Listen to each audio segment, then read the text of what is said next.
પ્રજામાં ભય ફેલાવનારી ગુનેગારોની ટોળકીઓ હવે થરથર કાપશે, કારણ કે રાજકોટ રેન્જ આઈજીની સૂચના બાદ વધુ 2 ગેંગની સામે ગુજસી ટોક હેઠળ કાર્યવાહી કરવામાં આવી છે અને આ ગેંગના જે 17 સભ્યો છે તેમણે જે પચાવી પાડેલી મિલકતો છે તેને પણ હવે જપ્ત કરવાની કાર્યવાહી કરવામાં આવશે।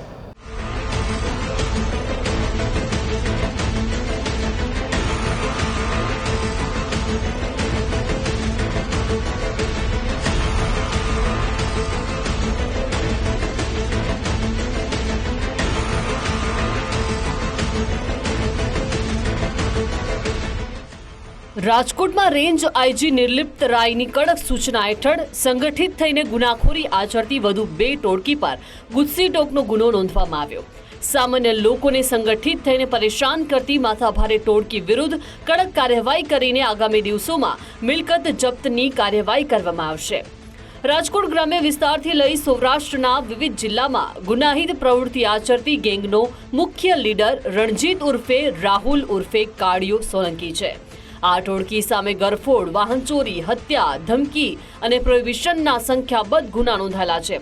કાળિયો ગેંગના મુખ્ય સૂત્રધાર રણજીત સોલંકી સામે 29 ગુના નોંધાયેલા છે, તો સૌરાષ્ટ્રના વિવિધ જિલ્લાઓમાં પાછલા 10 વર્ષ દરમિયાન ગેંગ સામે 47 ગુના દાખલ થયેલા છે।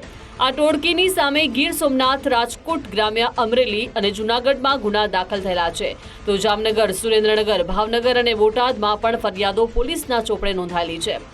આ માથાભારે કાળિયો ગેંગ કોઈ પણ પ્રકારની રેકી કર્યા વગર બંધ મકાન જોતા જ ઘૂસીને ચોરી કરીને નાસી છૂટતી હતી। આ ટોળકીના 9 પૈકી 6 સભ્યો પોલીસના સકંજામાં આવ્યા છે, જ્યારે ફરાર 2 આરોપીઓને ઝડપી પાડવા માટે હવે પોલીસે કોલ ડિટેલ અને સાથીદારોની આખરી પૂછપરછ હાથ ધરી છે।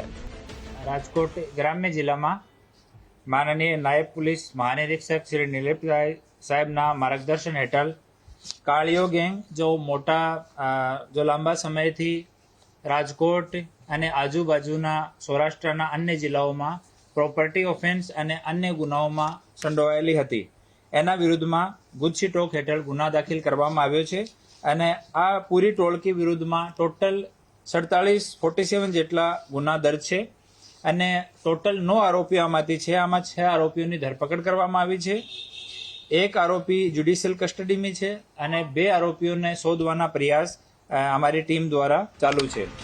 રાજકોટ ગ્રામ્યમાં જ વારંવાર ગુના આચરી ભયનું વાતાવરણ ઊભી કરતી ઇભલો ગેંગ સામે પણ કાયદાનો ગાળિયો કસાયો છે।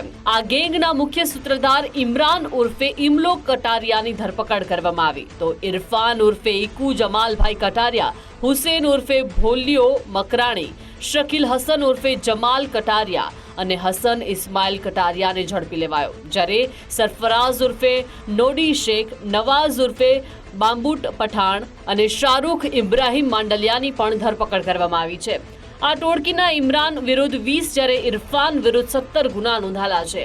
આ ગેંગે પાછલા 1 દાયકા દરમિયાન આચરેલા ગુનાનો અભ્યાસ કરીને 8 લોકો સામે ગુજસી ટોકનો ગુનો દાખલ કર્યો છે, જે પૈકીના 6 સભ્યોની ધરપકડ કરવામાં આવી છે, તો 1 ઇસમ જેલમાં અને 1 હજુ પોલીસ પકડથી દૂર છે। આ ટોળકીના સભ્યો એક સંગઠિત સિન્ડિકેટ રચીને આર્થિક લાભ મેળવવા માટે સતત ગુનાહિત પ્રવૃત્તિઓ કરી રહ્યા છે। ગેંગનો મુખ્ય સૂત્રધાર ઇમલો છે અને ઇમલાના નામથી જ આ ટોળકી પોપ્યુલર હતી અને થોડા દિવસ પહેલા જ એ લોકો સુલતાનપુરમાં રાત્રિમાં એક થાર લઈ જઈને અને મારામારી અને ત્યાં તોફાન રાત્રિમાં એ લોકો કર્યો હતો। આમાં જો મુખ્ય સૂત્રધાર છે ઇરફાન ઉર્ફે ઇક્કુ હસનભાઈ ઉર્ફે જમાલભાઈ, ગોંડલનો રહેવાસી છે, ટોટલ 17 ગુના એના ઉપર રજીસ્ટર્ડ છે। બીજો ઇમરાન ઉર્ફે ઇમલો, 20 ગુના એના ઉપર રજીસ્ટર્ડ છે।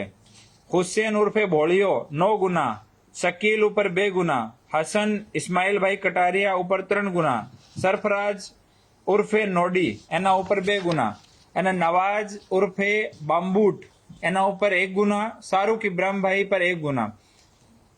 આમ અલગ અલગ આ લોકો ઉપર ટોટલ 23 જેટલા ગુના રજીસ્ટર્ડ છે। રાજકોટ જિલ્લાના વરિષ્ઠ પોલીસ અધિકારીઓની દેખરેખ હેઠળ ઇમલા અને કાળીઓ ગેંગ આચરેલા ગુનાના જરૂરી પુરાવા અને દસ્તાવેજો એકત્રિત કરવામાં આવી રહ્યા છે. આ ટોળકીએ ગુના આચરીને કેટલી સંપત્તિ એકત્રિત કરી તેની માહિતી મેળવ્યા બાદ સંપત્તિ ટાંચમાં લેવાના પણ પગલાં ભરવામાં આવશે. ગૌતમ હેડા, ગુજરાત ફર્સ્ટ, રાજકોટ.